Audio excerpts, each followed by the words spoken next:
The family that prays together stays together. My name is Isaiah Collins. I'm a seminarian of the Congregation of Holy Cross, and welcome to today's Sunday reflection. Today being the feast, or I say the solemnity of the most holy body and blood of Christ, Corpus Christi. The first reading today comes from the book of Deuteronomy, chapter 8, verse 2 to 3, then from verse 14 to 16. The second reading comes from the first letter of St. Paul to the Corinthians, chapter 10, verse 16 to 17. The Gospel comes from the book of John, chapter 6, verse 51 to 58.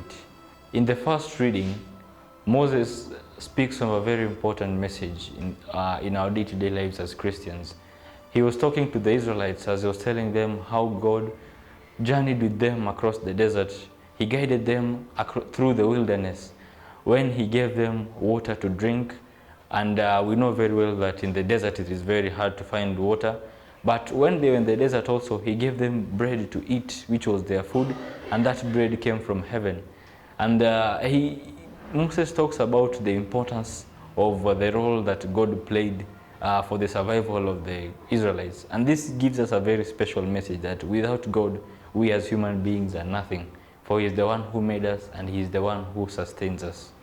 In the second reading, St. Paul reminds the brethren that the bread which they share and the cup which they share is a remembrance of the body and blood of Christ, which Jesus Christ gave them during the Last Supper.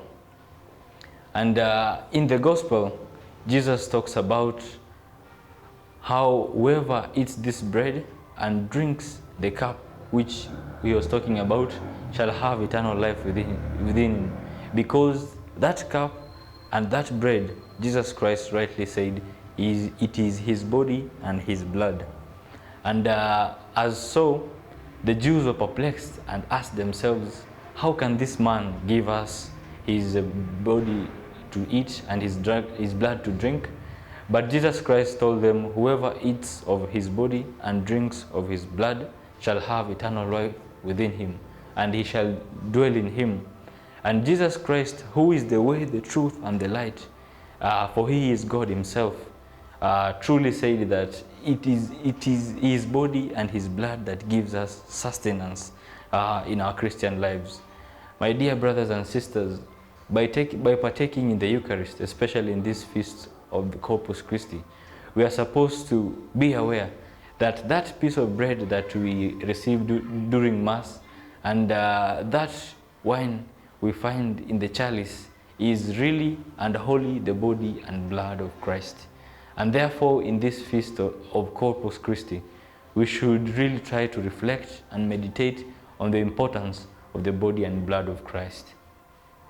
A world at prayer is a world at peace.